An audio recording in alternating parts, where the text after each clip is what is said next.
So if there's any chat, yeah, it will appear on the side there. Can you see the side? yeah, That side. like next to our picture, sort of thing. Yeah. That's right. Yeah. So, so me and Dan are going to do the wrestling show now. Yeah. On the Sunday. Predictions, everything like that, and talk about Raw, SmackDown, you name it. Throw in a bit of sport as well. Yeah. So, what do we think of Raw this week? Same as always, really, wasn't it? Same as it's been for a while now. I think, yeah, it's. I think everyone knows it's Raw's the definitely the worst one out of all of them, really. Isn't it? It's not been very good for a while, and I think things desperately need to change because there doesn't really seem to be any direction. You know, there's nothing really when you're watching Raw. There's nothing that you watch that you could go, well, it's like SmackDown's not been great, but the Roman Reigns and the Uso stuff, and even like Seth Rollins and Cesaro. Also, there's now Owens and Zayn in the 1000th rivalry throughout their career. You know, Yeah. There's things that you can watch and go, at least I know I'm going to enjoy that. There's nothing really on Raw that I'm enjoying. You know, it's like I find things that should be good, I'm finding cringy. So initially when I seen that Shayna was getting in a rivalry with Alexa, I thought this is going to be really interesting because I like Shayna.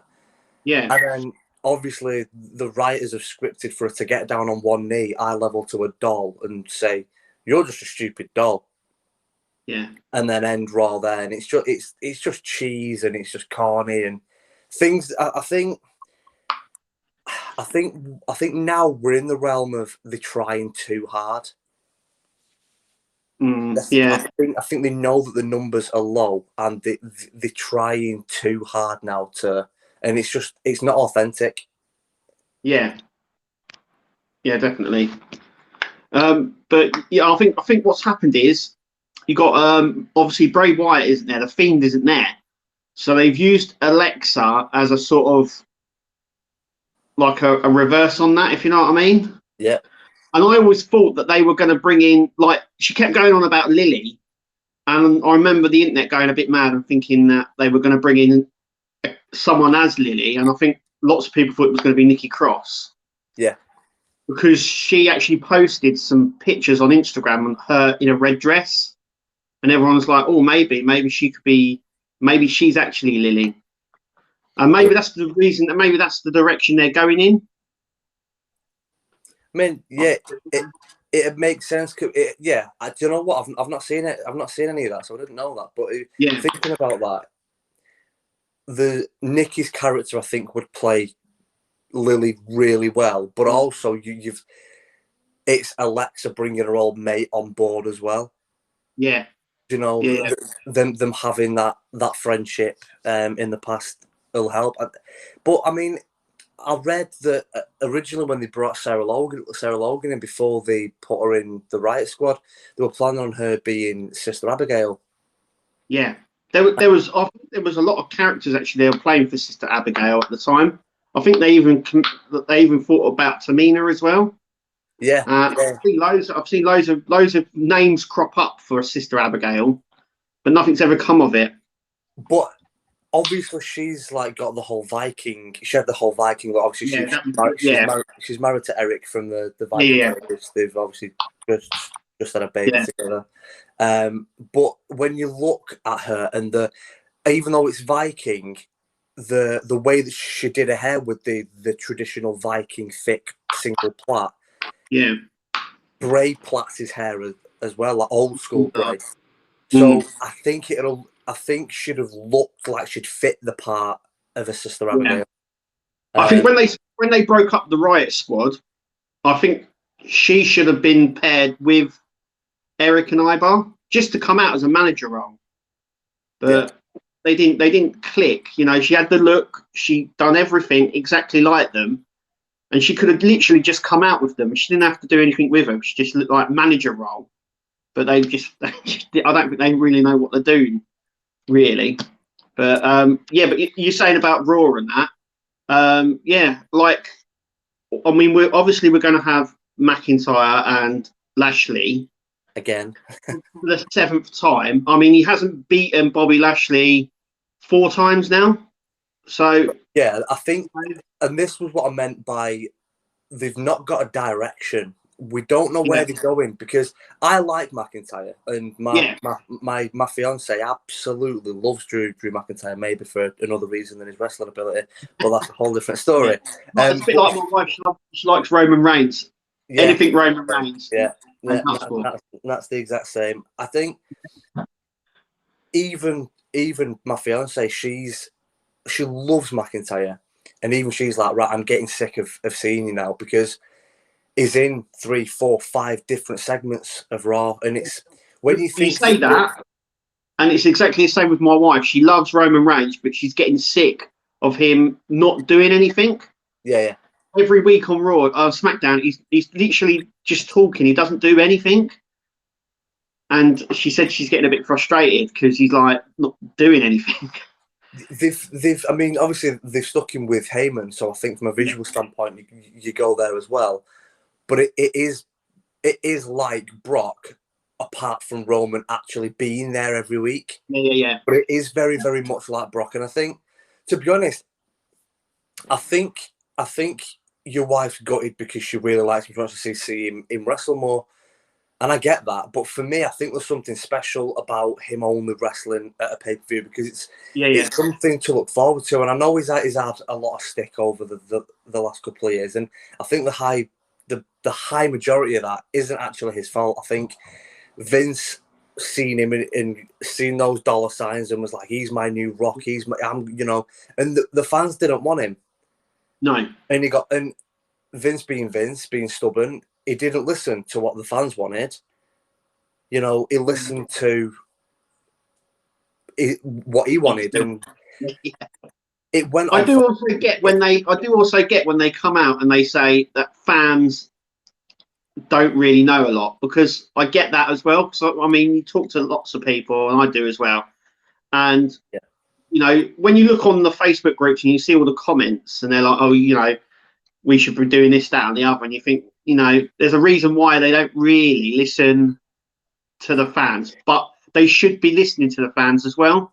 It's a different thing.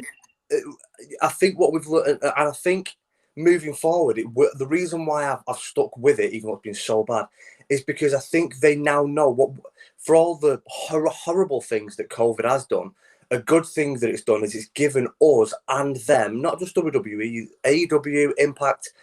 Yeah. It's given all these wrestling companies a chance to see what it's like with no fans, and just how much the fans are needed. And if you're pushing someone that the fans don't want, now it's fact. Look, we've both been watching wrestling for decades. We both know, as long as you're getting a reaction, it doesn't matter. What you don't want is the reaction that someone like, I don't know, a Jinder Mahal got for the first couple of years of his career, where his music in it, he'd walk out and there'd be nothing. It'd be deadly silent. That's what you don't want. That's right, yeah.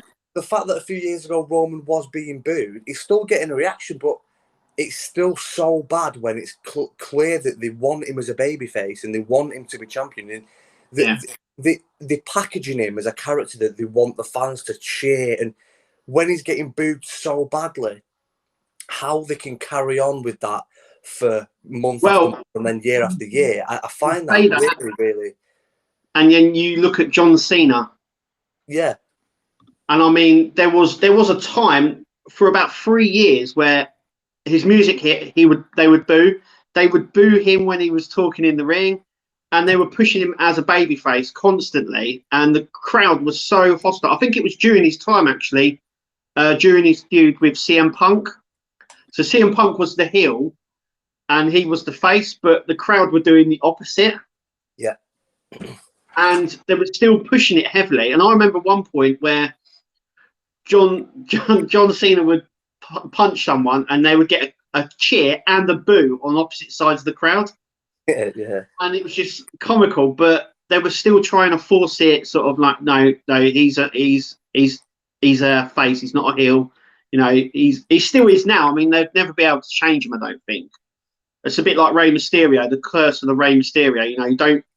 There's no way of him turning heel.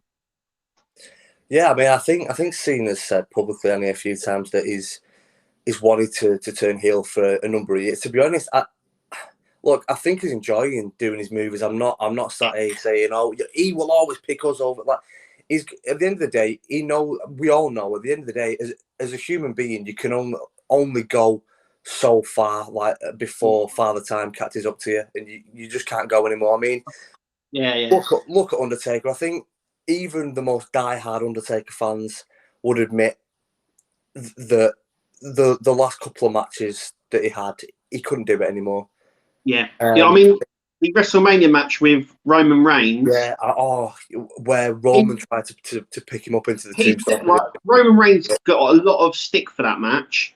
Yeah, and it wasn't him. No, even Undertaker said that was all me. That was my fault. Yeah, he just couldn't go anymore, and it gets so. I think with Cena, he knows that he's not going to be doing this forever, and he wants to build himself, a platform to go on and do other things, and he's doing really well, in Hollywood. Batista's done it. Obviously, the Rock's probably the biggest name in Hollywood now, but I think Cena would have stayed longer and would have kind of put that side of his career off and concentrated more on his wrestling if they would have let him turn heel, because it would have given him something new to focus on, and it would give him a new mission. It would give him something that he can really get his teeth into. Him going out and doing the same thing, and he is in a difficult position when, like you said, half the crowd cheer him, half the crowd boo him, and it is comical, but is the epitome of a babyface. You don't want half cheers, half boos. Well, the thing is with that as well is you ask any adult fan like us, we'll probably be like, oh, we don't like John Cena.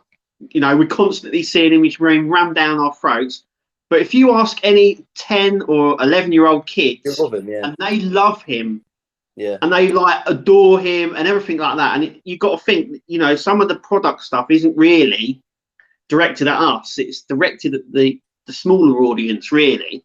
Yeah. And WWE sees them as a family program, where you take your kids and everything like that. It's all about the next generation.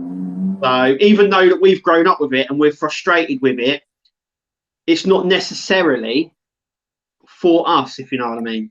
Yeah, no, I agree with that. I think, I think that it's a difficult situation, and I think Cena's done the right thing for him, and he's doing really well for himself. Oh, yeah. But I think, by the way, before I just want to say, anyone that was watching the Euros last night, I think me and Kev speak for everyone. We say we hope Christian Eriksen, Yeah.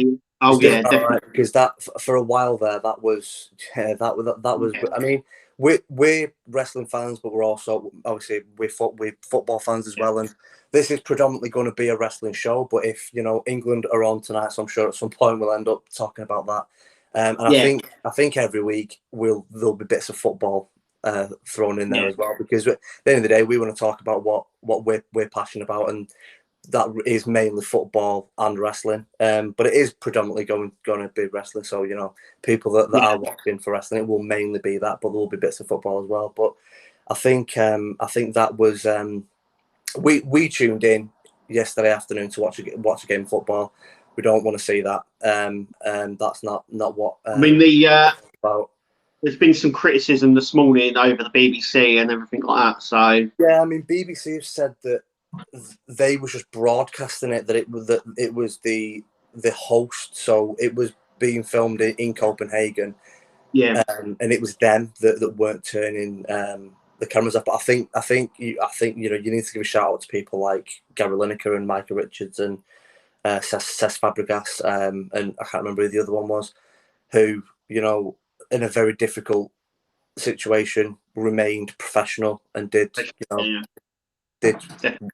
what they get paid for. But you're not paid to have to talk about a football player who's laying on the pitch not breathing. I think it was bad enough that they kept the camera on him. I mean, I think Simon Kjær, when it turned to his wife, Yeah, I think that, yeah. As that, soon that as was like, no. yeah, as soon as the camera goes on his wife, I think everyone who has got that little bit of intrigue, it's like, oh, you know, what's going on? What are they doing? As soon as it goes on onto his wife, that's just far too much. Turn the cameras off. I mean, my fiance made a really good point. There are children watching that. You know, Yeah, of course, this yeah. is at this time. I think it was like 5:30 on a Saturday tea Yeah, it time. was, yeah. So how many children are watching that? Like those cameras should have been turned off straight away. But yeah, I just wanted to say that, you know, we all hope that Eriksen's all right. Obviously, there's promising news, but I think that's probably his career over, unfortunately. Yeah, I was going to say it's good. They're going to be assessed and everything else in there on him, and yeah, you know, I mean, obviously, I'm a Man United fan, as you know, but obviously people who are going to be tuning and watching won't know that. But a former Man United player, Daley Blind, his situation was different because he's collapsed 3 times on a pitch and he's still playing, but his heart didn't stop. So he collapsed the first time and he was having a mild heart attack. They rushed him. They found that he had a problem with his heart. They put a pacemaker in, and then he got himself fit, played in. They did it again, and they had to like recalibrate the pacemaker in his heart. And it's now happened a 3rd time, and apparently he's still playing, but his heart never stopped beating. You know, you think back to Mr. Miracle Man, Fabrice Muamba. You know, I mean, yeah, his heart had stopped for 78 minutes, and yeah, he's relatively, you know, perfect. There's nothing wrong with him. He's not got any memory loss. He's not got any brain damage. He's, you know, I mean, how you can be basically dead for 78 minutes and then not have, you know, really have any brain damage. That's just that's a miracle, you know. Yeah. So anyway, switching to wrestling again. Yeah. How do you look at NXT at the moment? NXT, I think, is the only thing that's kind of keeping my interest in wrestling at the minute, to be honest, because I've got a lot of other things going on. I've got a 2-year-old that keeps busy. We're planning on moving. I'm learning to drive. There's a lot of things, so I've not got time to watch everything as much as I'd like to. So unfortunately, my loyalties have always been with WWE. It's what I've watched since I was a kid. Now, I was enjoying watching AEW, and I watched it for the first, 6 months that they were going, and I think it just got to a point where I was really struggling watching it all. So I decided to stop watching AEW. So I've not seen that for a while now. But NXT for me, out of the 3 that I watch, Raw, SmackDown, and NXT is definitely been the best one. Yeah, definitely. Yeah. They've got a lot of people. I think there's going to be. They've already said. I think they said. I saw a report that when they released all the people recently, that the day after, they said that some people from WWE, Bruce Pritchard and all that, were seen at the Performance Center. So I've got a funny feeling we're going to see sort of an influx soon of some guys coming up. So coming up, that's the thing. Every time someone comes up, though, they get ruined. Yeah, and this is what needs to change. If Raw or SmackDown, whether it be Pritchard, whether it be Heyman, whether it be Vince himself, whether it be Shane or Steph, if you're going to bring a superstar up, stop ruining them. Because even Rhea Ripley, they've ruined her. I don't care that they've given her the Raw Women's title. They've ruined her because they've brought her up and they've basically said to her, you need to change your character. Why? And after Aleister Black got released, I watched his live stream, him talking about it, and he said the same thing. The second that he got brought up to the main roster, he had a meeting with Vince, and Vince said, we need to give you a new character because this character won't work on the main roster. Why won't it work on the main roster? Because it worked fine in NXT, so I don't really understand why it wouldn't work on Raw. I think most people now, of course, there's people that only watch Raw and SmackDown, but the majority of people watch NXT as well as Raw and SmackDown. So you already know who Alistair Black is, you already understand his character, you already know how good he is, you're either a fan or, and if you are a fan of him, which a lot of people were, you don't want his character to be changed. Rhea had something going that was really good on NXT, and they've brought her up and they've changed the character. And what is she? Is she a heel? Is she a face? Well, this is what's confusing, because I think originally she was a heel because obviously she went up against Asuka, and she was saying that I could beat you and all that, and now they've got a heel versus a heel, and it doesn't really work. No, but she's not really heel either. She's like, she's annoying. Like, I loved Rhea Ripley's character on NXT UK and on NXT. On Raw, I just find her irritating, and I'm struggling to find her a place, because I think they wanted to take the title off of Asuka because she had it for such a long time, and I don't think they wanted to give it to Charlotte. And obviously they brought her up, and she had literally the day she came up, she said, "I'm fighting you at WrestleMania." I mean, there was no build up, no nothing to that. No. And then she had the match, she won, and then they've struggled, I think, to do something with her. Then they've sort of like, okay, she's the champion, now what? You know what I mean? It's like, oh, well, she could go with Charlotte, but Charlotte's a heel as well, so it doesn't work. But I think again, I think the problem comes down to they bring talent up who you name me, and you speak to a lot of people. You speak to more people than I do, in wrestling. You find me one person who watched Aleister Black's NXT entrance where he'd come up with his hands on his chest and he'd come up through the ground. Well, he did use that for a while. He did use that for quite a while. Yeah, but I think that was why they were. That's while they were thinking of what characters. But there's nothing wrong with that character. Keep him as he is. I think they stopped it because it was too much Undertaker-y. Because he was in a coffin and he'd come up like that, and then he'd walk out in smoke, black. The music was very similar to the dark sort of Undertaker, and I think they could have thought, well, hang on, that's too much like the Undertaker. We need to change it a little bit so it's not. He used to come out obviously again with the black coat, Yeah. I think it's very, very different, and I think there's much more of a modern take on it. But I think there's loads of similarities between Bray Wyatt and the Undertaker, and they've allowed Bray to Bray's allowed Bray to, because I mean, Bray Wyatt, the Fiend character has it's been evolved over since NXT days, because I remember him saying that he came up with the Fiend character before, and the Wyatt family and all that, before he even debuted at NXT when they were still at OVW. Yeah. So the Fiend character and the Wyatt family has been built over 10 years? Yeah. And that is great storytelling. The problem is now there's none of the Wyatt family around anymore. No. And you know what I mean? Like in WWE, there's no one there. He's Rowan's gone, Luke's obviously unfortunately passed. Yeah, of course. And he's got no one. He's got the Fiend, and now they're doing something with Alexa. But I know Braun's obviously now been released and all. So Braun Strowman as well. Yeah, and so it's a bit like, well, where do they go? Like right now, where would you say if the Fiend came back on Monday? How would he fit in? I honestly don't know. I honestly don't know, and that is a problem, and I think that is part of the reason why they haven't brought him back. But obviously, I think pretty much we all know, we've all read his tweets and stuff that he's struggling. He's struggling. Him and John Huber were very, very close, weren't they? Yeah. So I think. I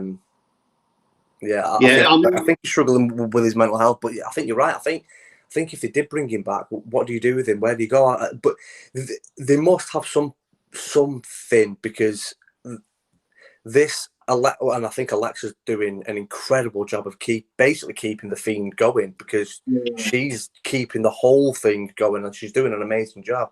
But the fact that they're asking her to carry on doing this every week, I think, you know, obviously it is different, but it's still keeping the Fiend in our memories. So we, you know, we don't forget. You know, he'll come back. Got the same music, hasn't it, and stuff. So yeah, but what do you do with him? It's like, I think the problem was we all hated Goldberg beating the Fiend. It just didn't make any sense. It was the worst decision that they've made in a long time, and that's saying something. But to be honest, I think the problem that they had, worst decision you could ever do. Whoever came up with that idea, it being Goldberg, I mean, fire him. Even if it's Vince, go, because that, if you think that's a good idea, just leave now, because that is just horrendous. But I think the problem that they had was, and the mistake that they made way earlier on, was giving the Fiend the title. Because how do you, like, the whole point of the Fiend is it's not a man, it's not a human, it's something above that. How can a Bobby Lashley, a Seth Rollins, a Drew McIntyre, whoever it is, the only thing, not person, the only thing that could have beaten the Fiend was the Demon King. It's got to be something that is like the Fiend. Yeah. And I think, obviously, it didn't work out with Finn. Finn didn't want to do the Demon King anymore. He went back to NXT. He wanted to bring back his Prince character. But the mistake they made was giving Bray the belt, because how do you beat him now? Yeah. Who beats him?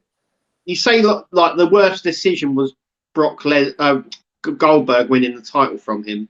Yeah. I actually think the worst decision than that was to have him have the Hell in the Cell match and stop it halfway through. Yeah, I mean, what there? It's a Hell in a Cell match. Like, it's a no DQ. Everything goes. Anything can go. We're going to stop it because it's too violent. I tell you what, you go back 30 years and tell Undertaker, Mankind that we're stopping your match now because this is getting too violent. Yeah. But no.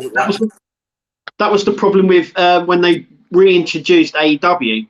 Not AEW, sorry, ECW. Because obviously they had massive success with, obviously, One Night Stand, the pay-per-view. And then WWE thought, oh, there's a lot of money here. And then they brought the brand back, but it wasn't Extreme Championship Wrestling. There was nothing extreme about it. And fans just turned straight off. And that's why it only lasted, I think, 2 years before they pulled it.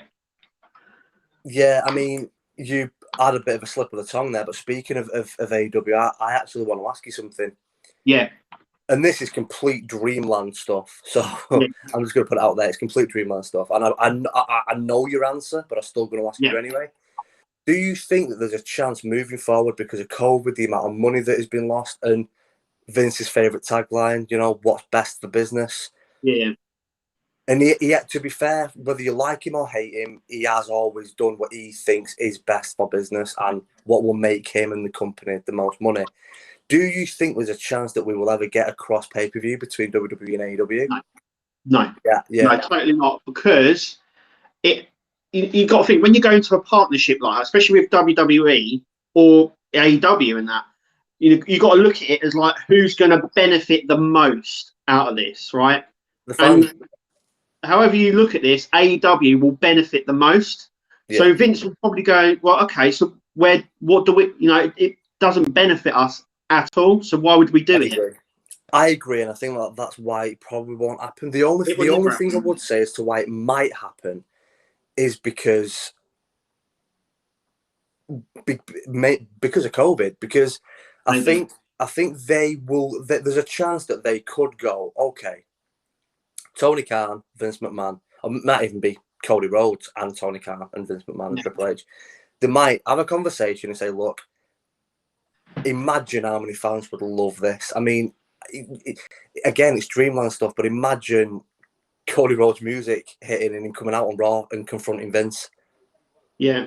Do you know, imagine... It would be huge. Imagine Mox versus Roman. Do you know? I mean, imagine the Usos versus Young Bucks. Bucks. Do you know? It would be massive, but you've got to think that WWE is at the top of this mountain, and then you've got AEW, Impact, New Japan Wrestling. Yeah. And you kind of think, well, if they're at the top, how are they going to benefit? You know, how are they going to make money from it? You got to think, because if they go into partnership. For me, it's simple. For me, it's simple. They benefit by getting their viewers back, because the numbers for viewership and ratings for months now. I mean, over the last 2 years, it's been slowly going that way. But the last couple of months, I mean, I've spoken to people on Twitter that have been watching wrestling for 30 years, and they've gone, I can't watch it anymore. I've been watching Raw since the very first episode, and I cannot watch it anymore. It's unwatchable. It's so bad.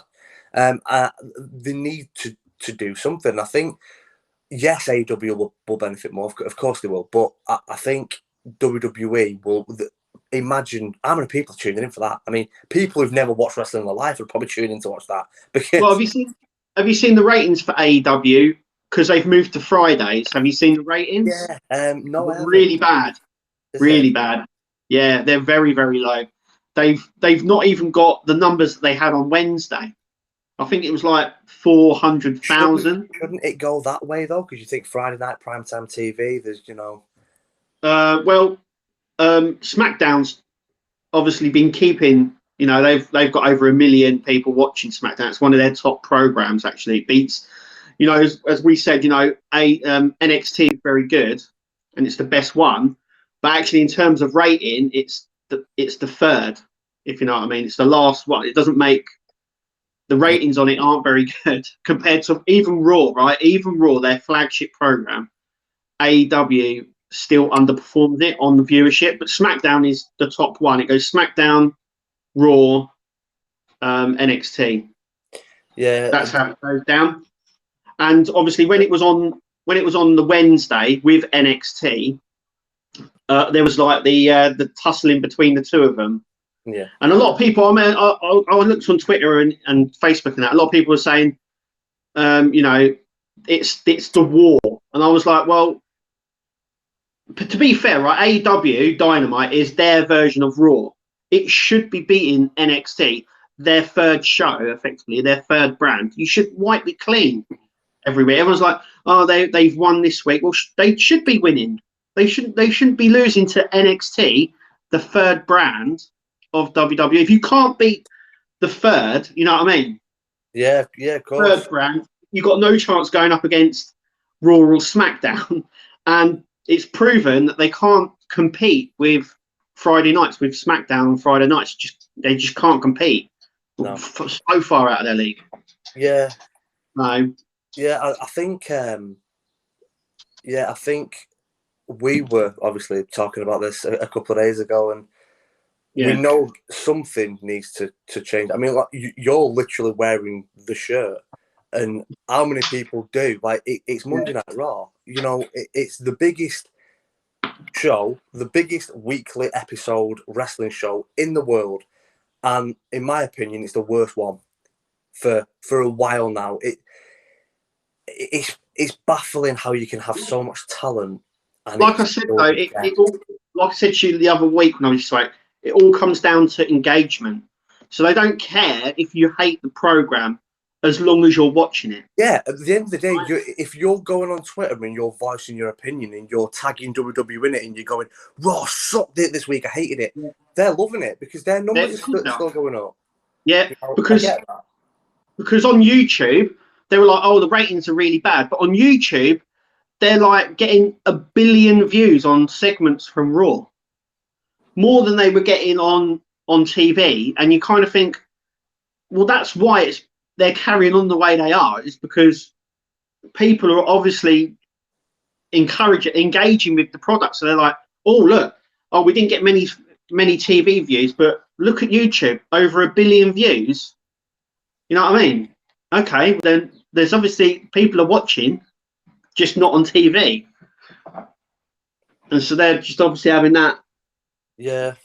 Like I said, in order for it to change and stop properly, you need to just, like it's a silence, you need to just do nothing.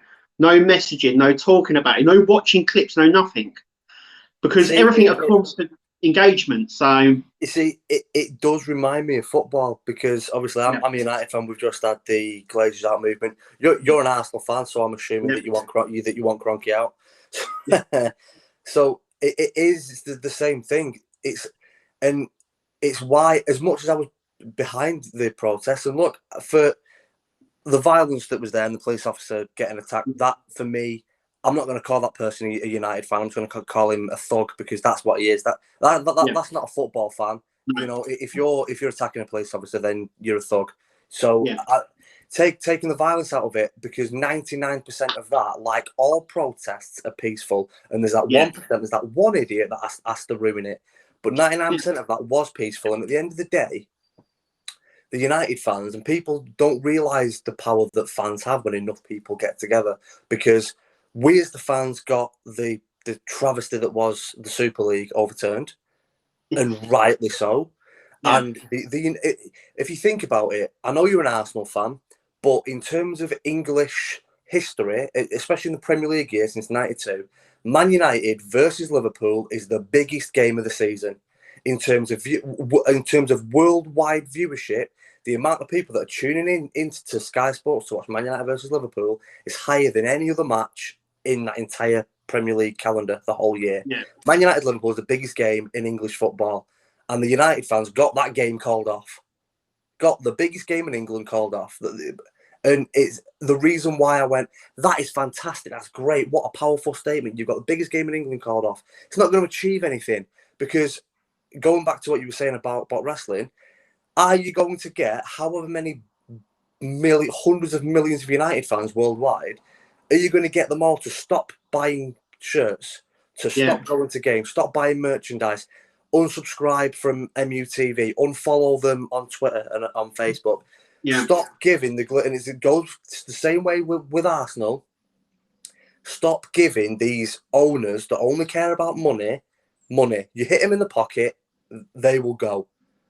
But you're never going to get enough of your own fan base to stop doing that. And I think the only, and I think you're right with WWE, the only way Vince and Triple H and, you know, Shane and Steph and Pritchard and Heyman and all the rest there, John Laurinaitis, the only way they're going to really panic is if they go, oh, we're losing money. Do you know, people aren't buying shirts. People aren't subscribing. People are unsubscribing to Peacock. People are unsubscribing from the network. The reason why the belts, they keep releasing belts, because about 10 years ago, the belt market sort of fell away. But over the last 5 years, it has exploded. And WWE have tapped into that, because they're just releasing new belts after and after. All the old ones, signature ones, everything.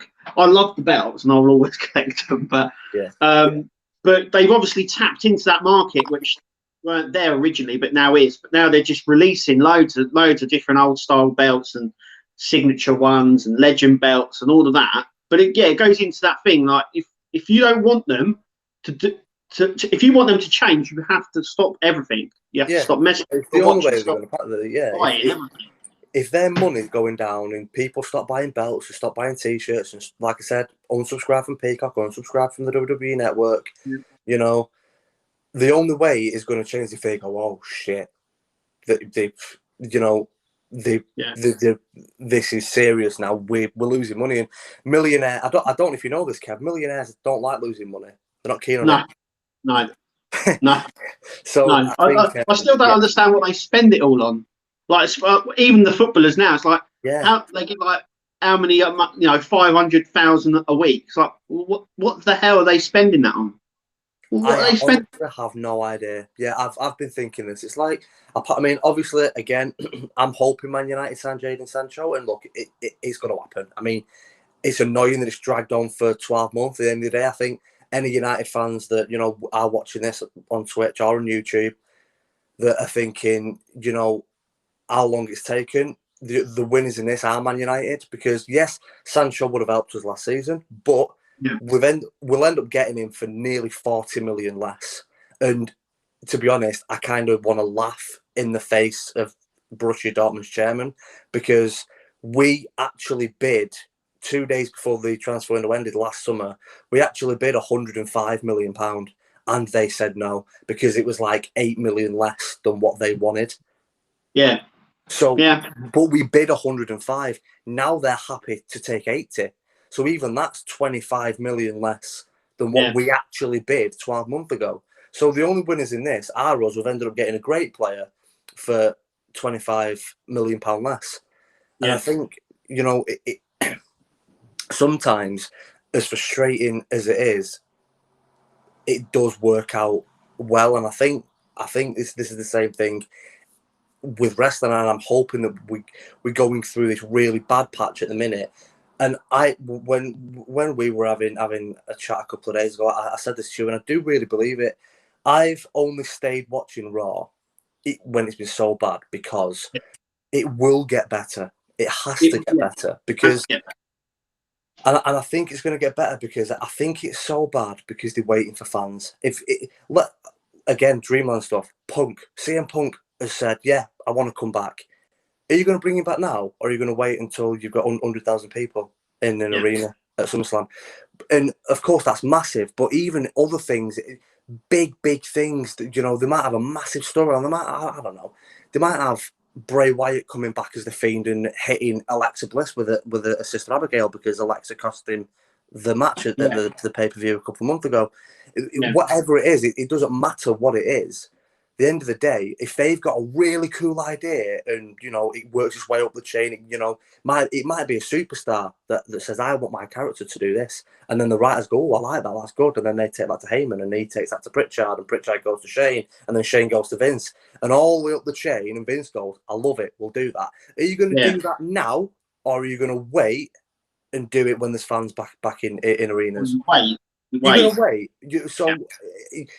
I think we need a little bit of patience, and we've been watching this in the COVID era for over a year now. You know, it's 18 months now where there's not been fans in attendance. We've got another couple of months to wait, and I really, you know, I had my jab yesterday. You've already had your jab. Yeah, both mine. Yeah, the more people that get vaccinated, you know, and I do think that is where it's going. If you want to go to a wrestling match, to a football match, to a concert, I'm hearing rumours. I don't think it's going to happen, but I'm hearing rumours. If you want to go to the pub, you know, you need to show your card to prove that you've been vaccinated. Yeah. Because if you only allow people in there that have been vaccinated, and all of the staff that work there have all been vaccinated, it can't spread. No, that's right. And I really do believe that in another couple of months, it will be. Well, I think that they've already announced, haven't they? Starting end of next month, they're going on the tour again, and they're going around different arenas, Raw and SmackDown. Yeah. So we've got another 6 weeks to wait. Now we've gone through 18 months of this shit. Come on, guys, it's 6 weeks of watching this absolutely dreadful product. As soon as there's fans back, it will get better, because as frustrating as it is sat there falling asleep watching Raw, going, oh yeah, McIntyre's there again for the 15th time tonight. Yeah, that's great. You know, as boring and as bad as it has been, and it has been horrendous, like I said to you many times, it's been virtually. We talk every week, and you know, what do you think of Raw? Unwatchable. That's the only word I can say. It's unwatchable. It's so bad. But even me as a fan, and I'm hating it. If I was Vince McMahon, what would I be doing? I'd be doing the same thing he's doing. I'd be going, well, I'm not having him turn on him now because there's no fans there. I'm going to wait. I'm going to do that to get that fan reaction. And I think you had a good point. I think there are superstars that they've released that they've already. Have they released them, or is it all? Have they released Braun Strowman and Aleister Black, or is it a publicity stunt? At the end of the day, we don't know. Have they told them we're still going to be paying you every month? It might be a little bit less because you're not on TV, but we're going to put it out there that that you've been fired. Because then, when the fans are back in the arena, how amazing is it going to be when your music hits and you come running down that ramp? And people aren't going to be expecting it. And I'm getting a bit sick and tired of people going, well, you're just giving AEW more top talent. AEW can't afford to just keep going, yeah, we'll take you. What I said is, like, has he got a money tree? Because he just took on obviously the Big Show and Mark Henry, right? And they were back for a wedge. Yeah. Yeah. Vince McMahon, right? They said, "Oh, how was Vince?" Well, he was cool with it because he probably turned around and went, "We've got nothing for you, and they're offering you more money to take that."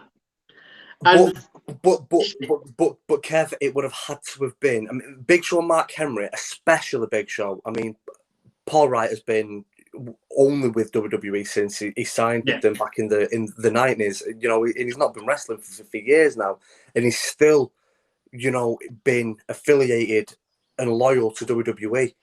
The only way AEW have got Mark Henry and the Big Show is by paying them a lot of money. It's the only way that you're going to get them to turn their allegiance on WWE. It's the only way that you're going to do it, because it's different with like Jim Ross, because Jim Ross got sacked. It's different with, you know, with other people. I think Arn Anderson also got sacked, if I remember correctly. You'll probably know better. I think he got sacked as well. People who have been hard done by WWE want to go to WWE, which is why they signed for AEW, which is why Mox went there, which is why Jericho went there. And I get that. But the superstars that are like Mark Henry, that are like the Big Show, they weren't sacked. They weren't fired. Yet they've gone there. So the only way that they're going to do that is by getting a lot of money. And hey, if AEW pick up Aleister Black, congratulations, Tony Khan and Cody Rhodes, because you've just picked up, in my opinion, one of the best wrestlers that you can possibly sign. Because for me, he's probably the most talented free agent going. Because I was saying to you a few days ago, and you know, both of us agreed. The reason why it's so bad is because when you don't allow a creative genius that is a Kevin Owens, that is an Aleister Black, a Randy Orton, people who can just create and turn it on.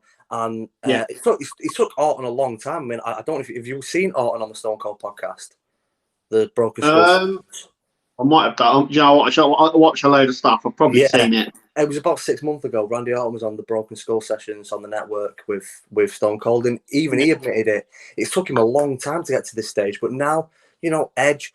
When you've got people who can create and can think on the spot, and especially now we're getting live fans back, can react with the fans, and one fan might shout an insult to them, and they can just spin off, and they can improvise.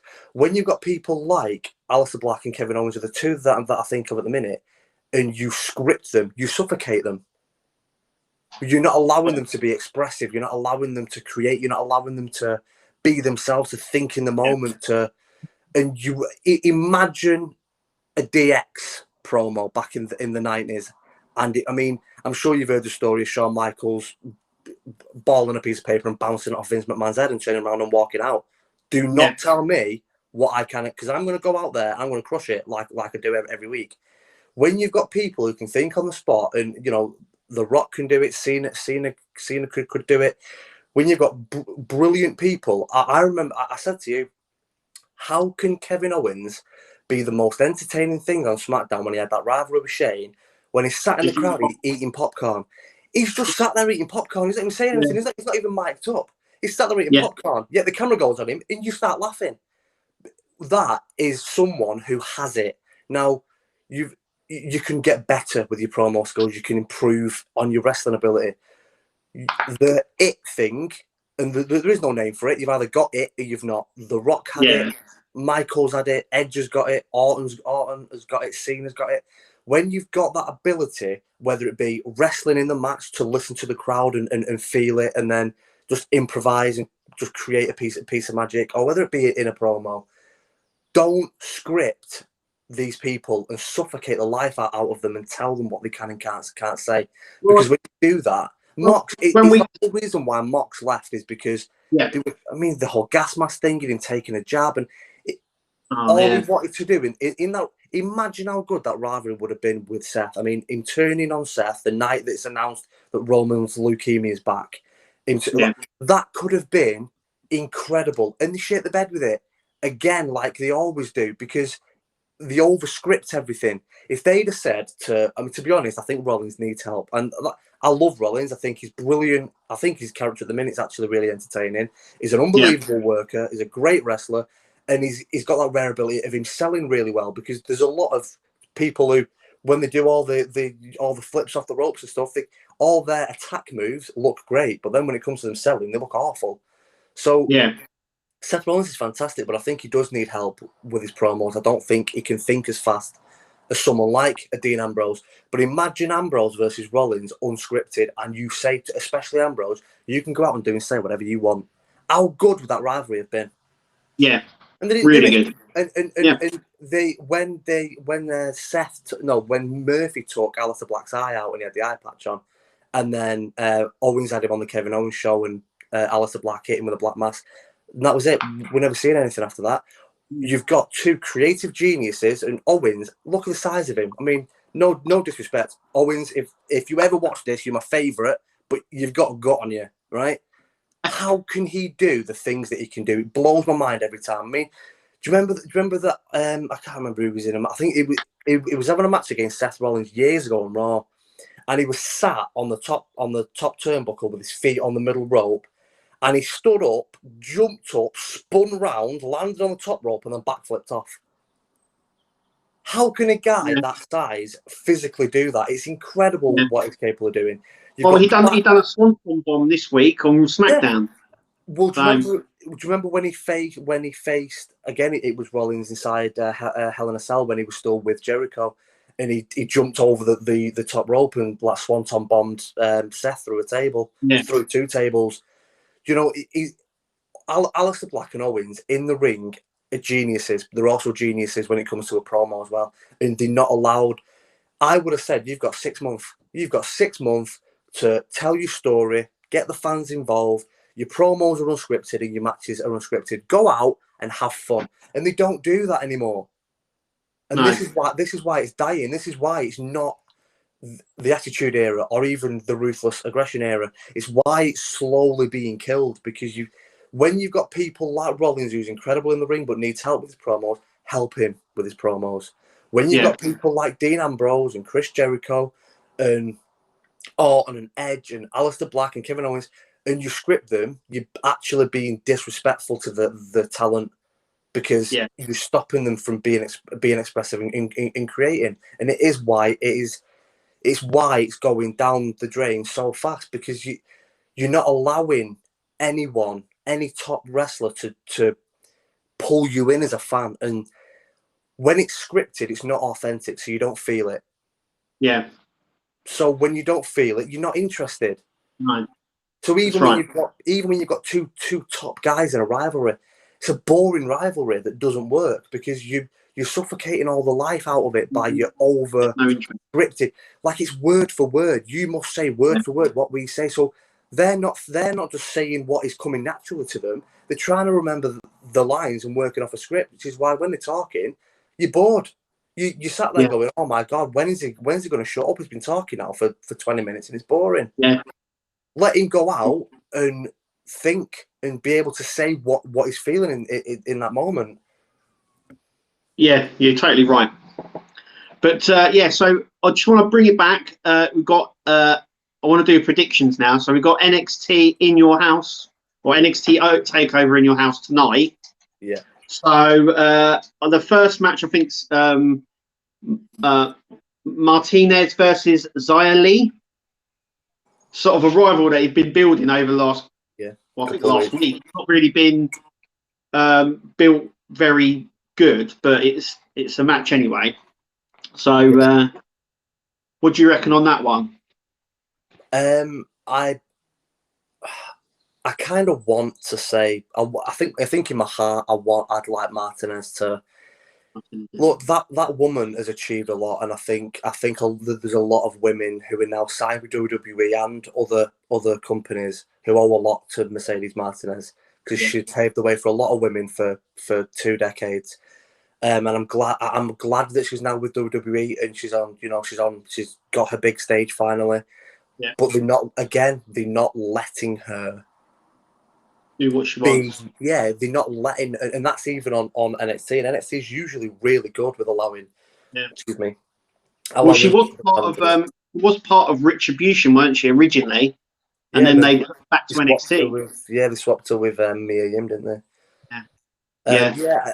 But again, that Retribution is another thing. That was such a brilliant idea that they ruined. Yeah, that could have been incredible, and they ruined it anyway. Yeah, I think my heart says Mercedes Martinez. I'd like her to get a big win. and I'd like her to go on a bit of a run and get a good push. But I think it makes more sense for Xia Li to win that one. I think. Do you think we're going to see something from Tian Sha soon? I think it's coming in it where she does something. Yeah, maybe. Yeah, Like with you, I think Martinez should have the win, but I think they're pushing Xia Li at the moment. So I've got a funny feeling they're going to push her. And Xia Li's not bad. I'm not sat here saying that she's bad, but you know, I don't watch her and I don't ever watch her and think, wow. You know, yeah. I mean, and I've seen every watch of Sarai, is she called, the little Japanese girl, Sarai? Yeah. Every time I watch her, she'll do something and you go, wow. You know, and anyone that has seen an MSK match and not just jaw dropped, I mean, the things that they can do, especially Wesley. Oh my God. You know, I've been watching wrestling for 25 years. You've been watching wrestling for longer than that. They do things I've never seen. Never seen it before. Yeah. They're incredible. And Xia Li, she just doesn't really. She's not bad, but she's lucky that I think Triple H has given her this, you know, with Tian Sha and what's the guy called that's with her? Yeah, but yeah, they repackaged her recently, didn't they? They repackaged her with a samurai sword and this sort of figure and all this sort of stuff.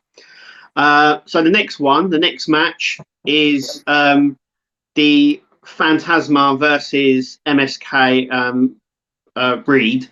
Yeah. Boston Reed. Now that's for the tag team titles and the North American title. So Phantasma wins the belts. Yeah. So that's a little bit different. I don't see MSK or Reed dropping the title. They've only just got them. Yeah. Obviously, Reed as well he's a large fella, and they're effectively the rest of them are cruiserweights. Yeah. So I don't see them being. They'll have to take him out, but it's going to be a good match. But I don't see. No, I don't see them titles. No, definitely not. No, definitely not. No, I think you've got to have MSK's NXT Tag Team Champions. They're incredible. They're the best tag team there, and they rightly so have the belts. And I think Bronson Reed. I'm not a massive Bronson Reed fan. I don't not like him, but I don't ever you know look out for his matches either. But one thing you've got to say is he's worked hard, and I think he's earned his moment, and I think he's earned this title. And I think it'd be cruel really to take it off him yet. And I think El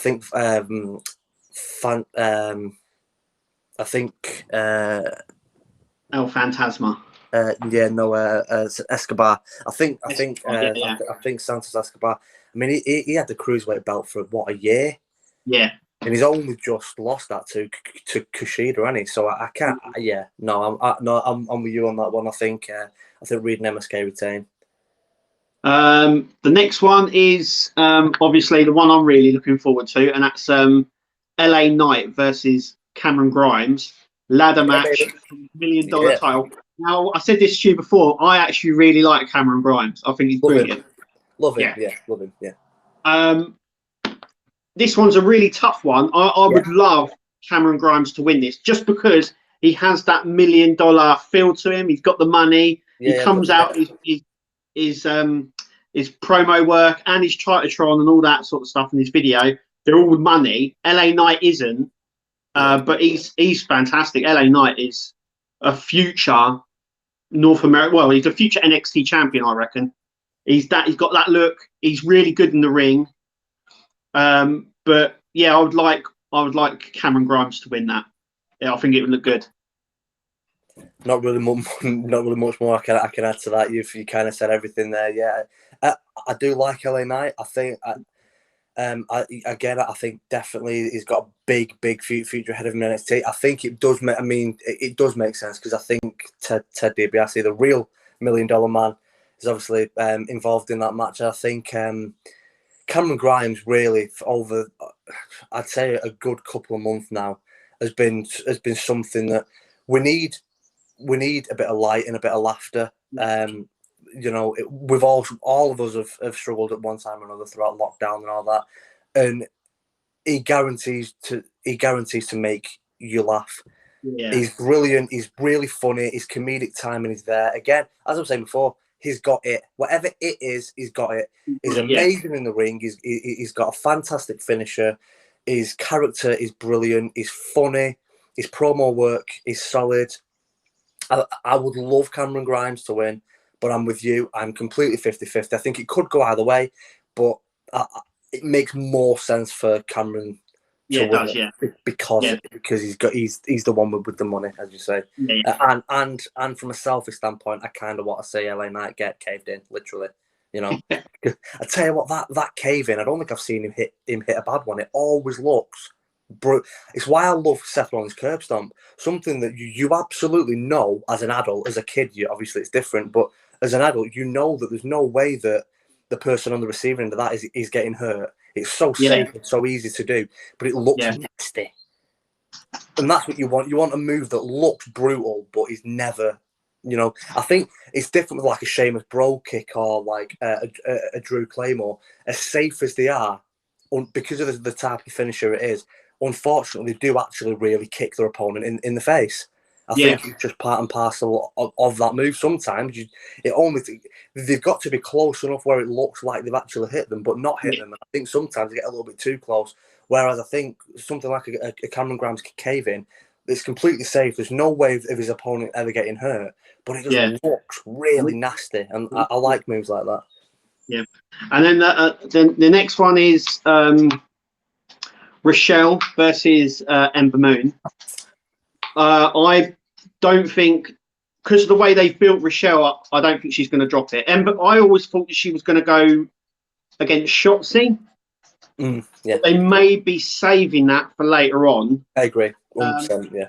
But I don't see her dropping the title. Ember Moon, just for me, it just seems like a filler match. Yeah, because she's too powerful and strong. They've built Rochelle Gonzalez up so well that I don't think she's just going to drop it like that. So I don't see that happening. But yeah, I think Rochelle's going to win. Ember's not going to do much. So it's a shame, really, because the Ember's original character before she damaged her Achilles, where I think she really tore her Achilles. I think it nearly ended her career. yeah, Her entrance, luckily she's still got a finisher, because I love the Eclipse. I think it's a stunning finisher, and I think she hits it really well. I think I agree with you. She's become a filler, and I'm sad about that because she was amazing on NXT. Ember's matches against Asuka on NXT were 5-star matches every single time. There was incredible. And I think when she came up to Raw, she was doing well. I think her character, her finisher, her music, everything was brilliant. Everything was there. She was the perfect package. I think when they brought her back to NXT, I was so happy when she took the bike helmet off and it was her. I was so excited. But her character, there's nothing there. There's just nothing. It's just a bit dull in it. There's nothing that you can. There's nothing that you get excited about. But a character's gone a little bit, boring and like you're not interested in. But her in-ring stuff, you basically, when obviously they've been tag team champions over the last couple of months, so they've won a fair few matches. Shotzi and Ember, obviously now she's got a singles match, but she's won a fair few matches. So we have seen the Eclipse quite a lot. But that's the only thing that you look at. You're basically watching the match going, right, I want to see the Eclipse because it's the only thing interesting that you're going to do because it looks good. Yeah. I feel like the rest of the moveset has become stale and it has become boring. And I think she definitely has become that filler opponent. It's someone to feed to Raquel Gonzalez and go destroy her inside 5 minutes. And I think that's so sad because I think Ember Moon has so much more potential. But I think I don't think she's done enough. And it's not like she's not been given enough opportunity since she's come back. She's been on TV every week since coming back to NXT. I think she hasn't. But who knows? We don't know how bad that Achilles injury was. Has that injury slowed her down? Yeah. And Raquel Gonzalez retains 100%. I can't say anything else. Yeah, and then obviously the main one, which is the 5-way. Yeah, I mean, it could go any way, couldn't it? You got Cross, you got Cross, O'Reilly, Cole, Pete Dunne, and I'm missing one. Gargano. That's it, Gargano. Yeah. I reckon I think that it's going to be Cross. He's going to pin Gargano. The reason I say that is because Johnny Gargano is quite good at getting pinned, basically. He sells and well, also keeps the rest of them strong. Yeah. They haven't taken a pinfall. It keeps the rest of them strong and in the picture. Spot on. So I reckon it's going to be Cross who gets the win, but he'll get the win over Gargano. I don't see him pinning the rest of them. I think you've just hit. Do you know what I was going to say? I have no idea how that goes, and I think you've just hit the nail on the head. So well done, mate. I think you've just cracked that. I think that makes complete sense. You want to carry on building Dunn. You want to carry on keeping Cole and O'Reilly looking strong. To be honest, I think Kyle and O'Reilly. I think Cole and O'Reilly will take each other out. I think that rivalry's still there. I think they will take each other out of the game. But again, let me ask you this: are you going to be disappointed if Cross retains? No, because for me, Cross is. I love watching Cross. He's got. Do you remember before he won it the first time, before he injured his shoulder? Do you remember when it went backstage and it was all pitch black and you could just hear men screaming and things being smashed and glass breaking and just a load of fighting, and then 30 seconds later the lights come on and Cross is stood there with his shirt ripped and there's just 20 men just laid to waste behind him. Yeah. And to me, watching him, it feels like Gerard Butler in 300. It's like a warrior that you just cannot beat. I love carrying Cross. So I am the same. I wouldn't be. I want him to be NXT champion for a while and then come up to Raw and destroy Raw and all. I think he definitely has the potential to be a future Hall of Famer. I think he's that good. It's probably the easiest way for him to lose the title because he doesn't get pinned. Yeah. And then he doesn't come across as weak or they lose any momentum with him. Yeah. So this is probably the best way of them. Yeah. This is probably the best way of him losing the title, but I don't see it. I would agree. I would say if Karrion is staying on NXT for the foreseeable future, if they know in 6 months' time Karrion Kross is still going to be on NXT, he will retain. If they're thinking about bringing him up sooner because he's incredible and Raw needs something. But again, are they going to bring Karrion up and ruin him like they have done everyone else? I hope not, but that's a possibility. But again, so my other point was, so, you know, you'd be happy if Karrion retains, but would you also be happy if Adam Cole wins? I mean, who doesn't love seeing Adam Cole, right? Like, he's incredible. Well, the only other person I would like to win in that match would be Pete Dunne. Yeah. I think he deserved it, right? He's been UK champion for a while. Yeah. He's got the look. He's got, the personality. It's all there. So I would like, if anyone was going to win it other than Cross, I would like Pete Dunne to. But it makes sense if Adam Cole wins it, because then you could have the rivalry between him and Kyle O'Reilly, and then sort of O'Reilly beating the odds to win it. Yeah. Probably makes more sense him winning it. Yeah. Because then you could have the a sort of a program with him and Kyle O'Reilly, and then him getting beat, like Riley getting beaten loads, sort of overcoming the odds and then becoming NXT champion. I'd be happy with any of the five.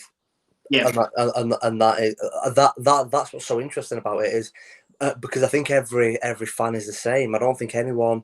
Obviously, people have the favourite. So, like me and you want Karrion to retain, but there'll be other people that will want Gargano or whatever. I think whoever wins, you've got an unbelievable talent.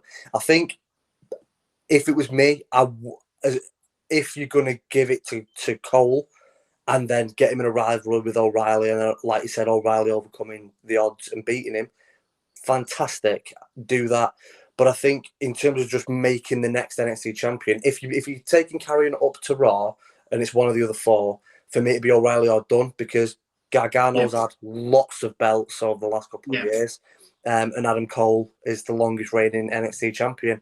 So again, I think O'Reilly or Dunne both deserve the opportunity to show what they've got being NXT champion in a really good singles run.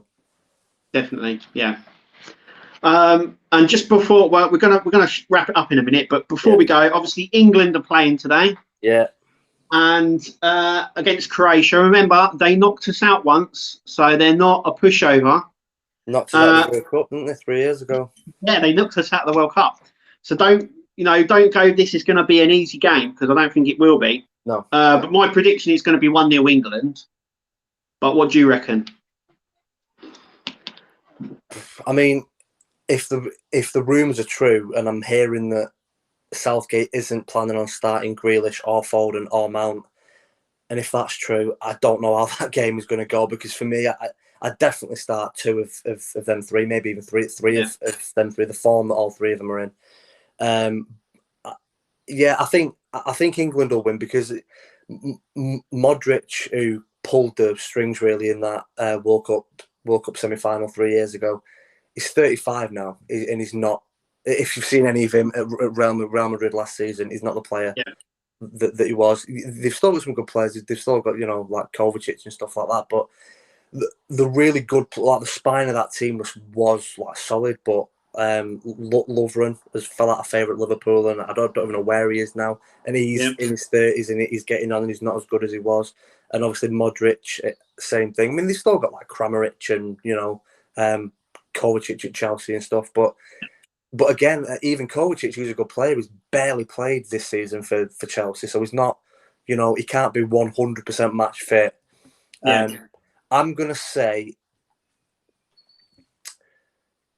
I think it'll be a close game. I think we might need, if he doesn't start Grealish or Foden, I think he might need to use his subs, and I think we might end up winning 2-1. Might end up coming back and winning 2-1. If he does start Grealish and Foden, to be honest, I can see us winning 2 or 3-0, 2 or 3-1 maybe. I'll probably say with Grealish and Foden and Kane up front, I'd say 3-1. I can't see us keeping a clean sheet. Pickford is awful, and we know he's going to pick Pickford over Henderson. And I don't think Harry Maguire's fit to start yet either. So it'll probably be. What do you reckon, Stones and Mings, do you think?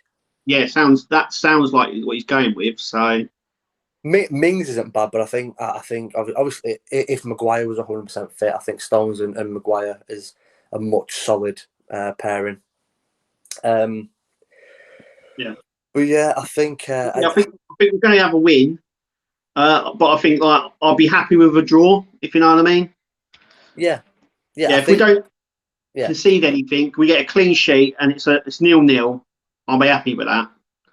Yeah, no, I agree. But I would like the win. So who wouldn't? You know what I mean? Yeah, of course.